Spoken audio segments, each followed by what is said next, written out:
Storya ng pag-ibig na wagas. Storya ng pagtataksil at pang-aahas. May ginawang panakip butas. May happy ending ang wakas. Damdaming malambot at matigas. Sa live drama, pwede nang ilabas. Tutulo na at tatagas ang mga katas ng nakalipas. Katas ng nakalipas.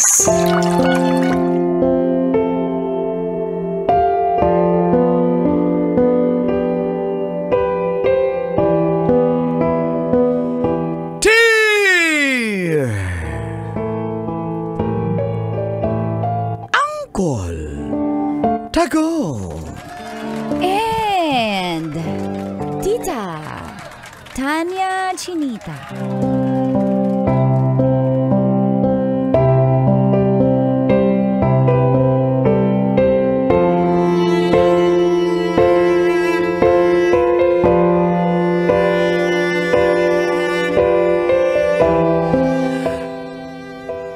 Nakatira kami sa bahay ng biyanan ko.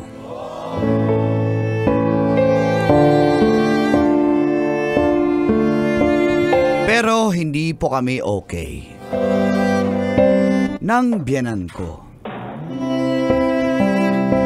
Feel good morning po mga ka-basic. Sa lahat ng mga mahilig manood ng radyo, lalo na sa programang Mga katas ng nakalipas.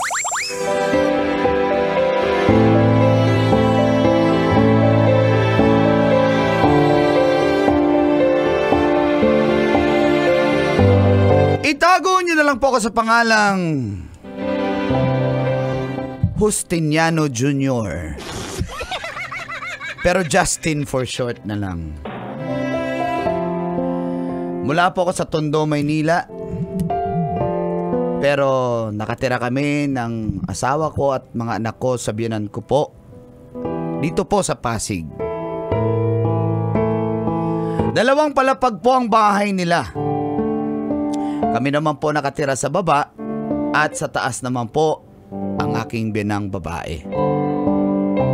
Nagtatrabaho po ako, Uncle Dagol at Tita Tanya, sa isang BPO company bilang isang call center agent. Sakto naman po ang kita sa pang-araw-araw at pag-aaral ng mga anak ko. Ang mga kapatid naman ni Mrs. ay nasa ibang bansa na po yung iba. Na minsan, nagbabakasyon din yung biyanan ko doon. Kaya medyo nakakahinga ako pag wala siya. Pero, kapag nasa bahay siya, medyo magulo. Una pa lang ay ayaw niya na sa akin eh. Kasi nga hindi naman po kami mayaman. Eh sila po may kaya. Ayaw namang humiwalay ng aking asawa sa nanay niya dahil nga may edad na at matanda na. At dito na po nagsimulang tumagas Ang mga katas ng aking nakalipas. Katas ng nakalipas.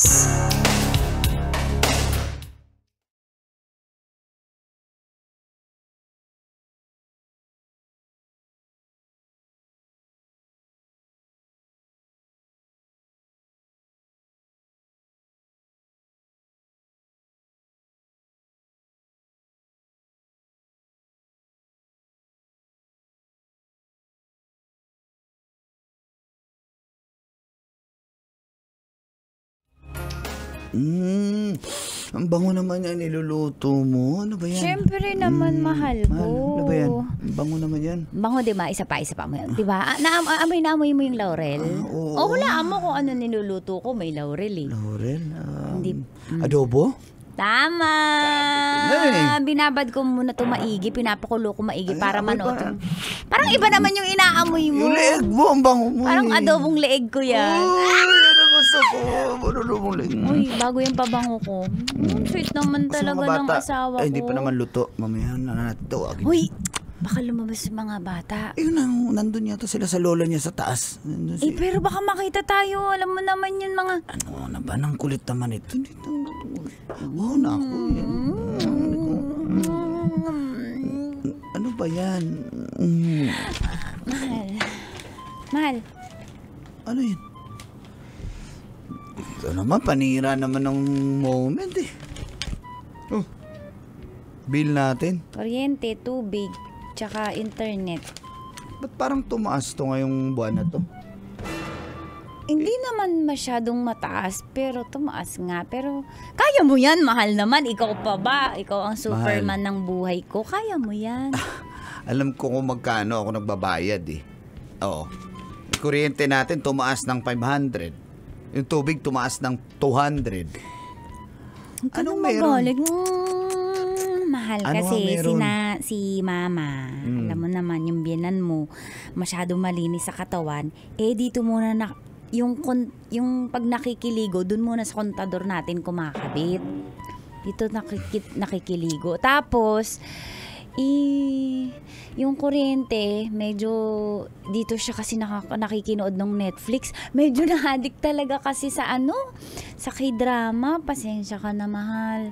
K-drama. Wala namang problema manood siya, pero meron naman siyang TV sa taas ha. Tsaka hiwalay nga yung kuryente natin at tsaka tubig sa kanya para kasi mahal, hindi naman pinagdadamutan ko yung nanay mo. Nanay mo yan eh. Tsaka bahay nyo to. Sa akin lang naman, di ba? Naging klaro tayo. Pag tumira tayo dito, kanya-kanya tayong kwintador. Mahal, pero bahay niya naman to eh. Hayaan mo na, hindi. Alam mo naman, matandaan na yun, kaya pinagbibigyan ko na. Pero mahal... To, kung kinukompute ko ha, sige, magsalita ka lang. Mahal, tsaka... Huwag ka nang magalit kung bakit mo ubus na yung gasol, bibili na tayo bukas. Ano? Halos wala pang isang buwan yung Oo, alam ko kasi LPG natin, ubos na dito agad. kasi nakiluto ng ulam. Ilang araw papalambot ng baboy. Tsaka Kaya pala, nagpalambot dyan, one time may bulalo. Hindi naman ako nakatikim. Akala ko atin yun. Sa kanya yung pasensya ka na. Ano ba yan? Pasensya ka na, mahal. Tsaka nakilaba rin kasi. Dito na rin siya naglalaba. Oo, Sa saka taas, dito bakit ayaw niya kinabit dun? yung washing machine. Yaan mo na, alam mo naman yun. Pasensya ka na, huwag ka naman na magalit. Mahal, huwag kang magdabog. Hindi ako nagdadabog. Nakakainis lang kasi na pag ako nga, yung mga plants ko sa taas, pag dinidiligan ko, gagalit siya pag doon ako kukuha ng tubig kasi sa kanya yung tubig sa taas. Mahal, huwag kang magalit. Biyanan mo yun. Tsaka Oo bahay na niya Nag-aakyat to. pa ako ng balde para lang buhusan yung mga... Para lang diligan ko yung naman, mga minsan plants. lang naman nakikikabit si nanay, hindi naman lagi. Minsan Tsaka, tumaas nga yung bili. Okay lang sana kung hindi tumaas. Konti lang, tumaas eh. Ganyan na ba? Next time, baka 1,000 na itutubo niyan. huwag ka na magalit, mahal. Tsaka may request si mama eh. Kung pwede palit daw tayo ng ng kwarto. Anong palit? Baba tayo sa taas, siya sa baba. Alam mo naman yung matanda na yun eh. Nahirapan kasi. Pagbigyan na natin, bahay niya naman to eh. Pagbigyan na natin. Aray ko! Lola! Lola! Tara na, kain na tayo, Lola. Sama Ang lakas naman. Lola? Yan. Lola! Hello? Tara na, kain na tayo, Jinjin. Hello, Lola, kain na po tayo. Luto na yung adobo ni Mama. Doon Kain ka po. muna po kumain sa bahay namin. Dito. Tsaka Lola, sa'yo, i-tiktok po natin yung yung binia, salami. Mahiwagan salami. Kailan mo ba? Ikaw dyan. Mahiwagang salamin. Kailan mo ba? Salamin. Sabihin sa akin. Ganun ba yun? Kung sino ang... Kung sino ang pangit. Pangit. Yun, so, sayo po tayo, Lola. No? Mga anak, kain na po. Ay, ma, dito po kayo, kain po. Ayoko na, baka... Hindi pala. Ano sabi mo?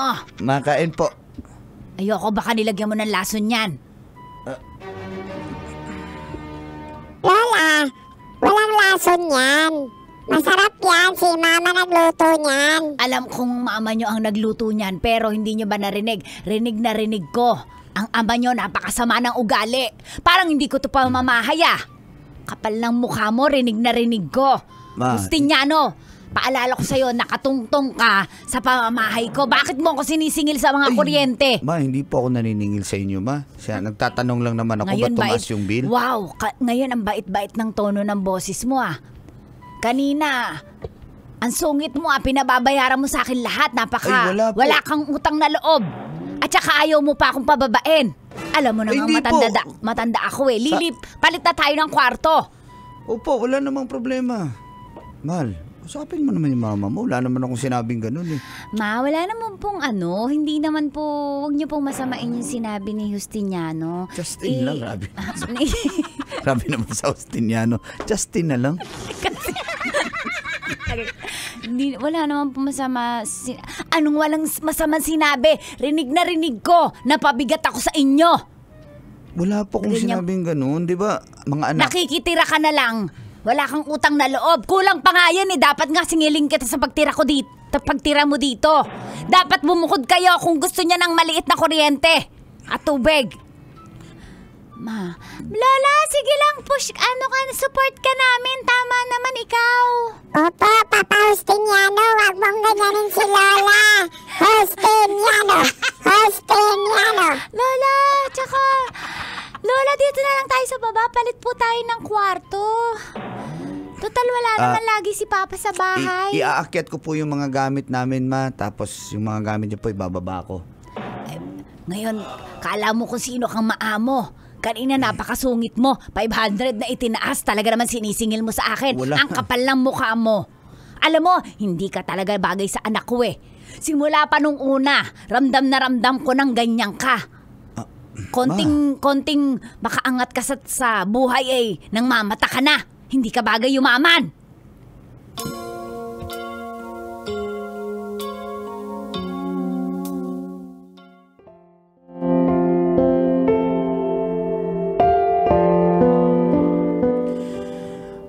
Ayoko pong magbilang, lalo na sa harapan ng biyanan ko, Uncle Dagol at Tita Tanya. Dahil nga po sa kanila kami nakatira eh. Gusto ko naman pong bumukod na, pero yung asawa ko yung ayaw. Ayan na nga po. Di kami magkasundo ng aking biyanan. Pero hinayaan ko na lang po kasi alam ko naman na nung una pa lang ayaw niya talaga sa akin. Ang close ko po yung tatay niya. Tatay ni Mrs. Kaso nga po, sumakabilang buhay na. Magmula nun, nawala yung tatay ni Mrs. Kinalaban na ako ng lahat. Ng nanay niya, ng mga kapatid niya. Lalo na yung kapatid niyang nasa Amerika. At mas lalong gumulo ang lahat dahil po sa nangyaring ito.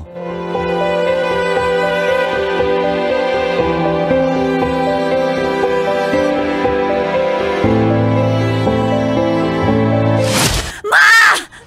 Oh my God! Ma! Justin! Tulungan mo ako! Mga anak! Tulungan niyo si Mama! Si Lola niyo! Ano nangyari? Nagdudugo yung ulo ni Mama. Tara, daling kita sa ospital, ma. Tara! Lola!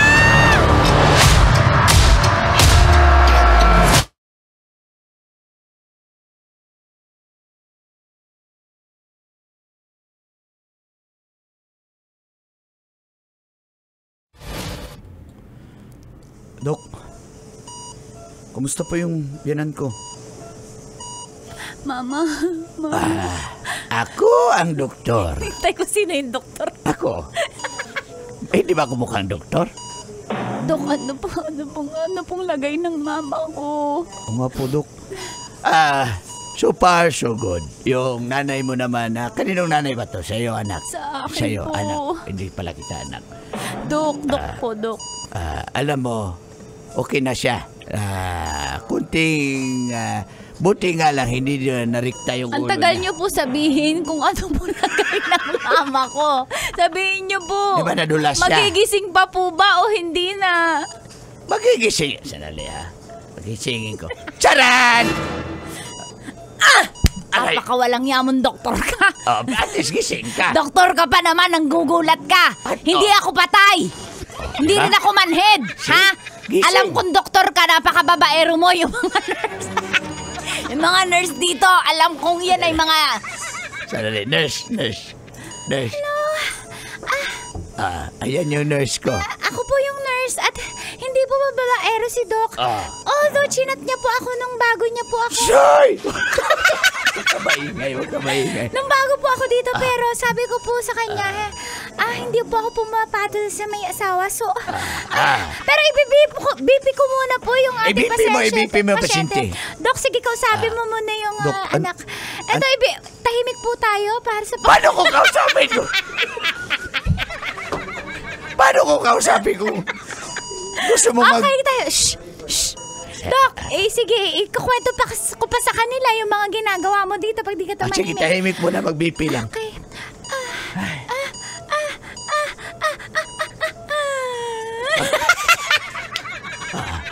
Okay ka na, ha? Ayan po, normal po yung na, blood normal. pressure. Bari 110/80 po kayo, madam. Okay. So, si Doc na po mahal magpaliwanag. Okay. Kung ano po yan. Umalis ka na nga dito. Sige na. Yun na yung nangyari. Yung nanay nyo, okay naman na siya. Makauwi na rin siya. Papahinga lang muna. Mauna na ako ha. Kasi at least nandito naman na kayo sa ospital. Sabihan mo lang ako kung magpasundo kayo ha. Mahal. Sige, mahal. Ingat ha. Ako muna dito kay mama. Okay, sige. Ingat kayo dyan.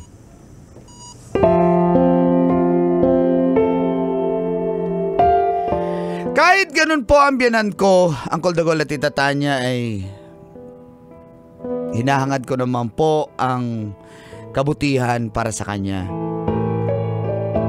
Bilang magulang ng asawa ko, mataas po ang respeto ko sa aking biyanan. At akala ko po magtagal pa sila sa ospital.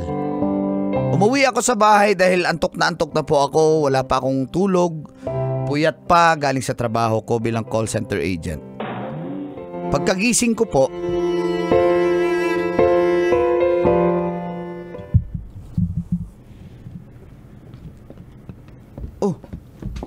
dito na kayo. Oo, Ba't dito. di kayo tumawag magpasundo? Hindi ka na namin inistorbo, Justin. Ay, nako. Kayo na mag-usap mag-asawa. Ayoko nang makausap yan. Sige. Lola, halika na. Kain ka po namin sa kwarto. Diyan, bitbitin mo yung... Bitbitin mo yung diaper ni Lola na gamit. Sige, dito na ako magsinga. Huwag mo liitan yung boses mo. Sige, dito na ako magsinga. Diaper ni Lola na used na yan. Yan. Sino ba yung gusto kakausap sa akin? Si ate, kakausapin ka lang. Sige, sikasuhin ko lang si mama, ha? Sige lang. Ano bang sabi ng mahal. ate mo? Ano sabi ng ate mo? Ikaw na lang kausapin ko. Anong sabi ng ate mo? Mahal, kung pwede, magpahinga ka muna daw. Magpahinga, ibig sabihin magbakasyon ka muna sa inyo, sa probinsya nyo. Mahal, taga dito ako sa Maynila. Wala akong probinsya. Ibig sabihin ni ate, magbakasyon ka muna dun sa tinitirahan mo. So, Dun sa bahay nyo. Oo. Alam mo nang wala na... Hindi na ako makatira doon kasi nandun yung kapatid ko, di ba? Nandun sila na nakatira doon. Ano bang sabihin mo na? Straight, ano? Ako ang dahilan. Kasi na-realize namin magkakapatid, tsaka nasistress si mama dahil sa'yo, dahil nga parang mabigat yung loob niya sa'yo eh. So, baka kaya siya nadulas, kakaisip niya, nasistress siya, lagi kayo nag-aaway. So, payag ka? Naririnig ko, minumura ka pa niya, nasistress siya sa'yo eh. Eh, dati pa naman yung ayaw niya sa akin, di ba? Oo nga eh, dahil... Basic na yan. Oo nga, mahal, pero para kay mama matanda na, alam mo naman, unti na lang ang buhay niyan sa mundo eh. So, magbakasyon ako. Ibig sabihin, aalis ako dito. Tapos kayo ano? Hindi, ano lang pansamantala lang naman yun. Habang nagpapagaling si mama, tsaka balay mo matanggap ka niya pag okay na. Mahal, Sige. sorry. Pag umalis ako sa bahay na to, puputulin ko na yung connection ko dyan sa pamilya mo. Ha? Pero Mahal. siyempre ikaw, asawa kita. Mga anak ko, bibisitahin ko kayo. Pero yung pamilya mo, kakalimutan na lang kami. Mahal. Ganun naman yun, di ba? Mahal. Outside the rain begins, and it Kailangan pa bang i-memorize yan? Love Radio. Basic!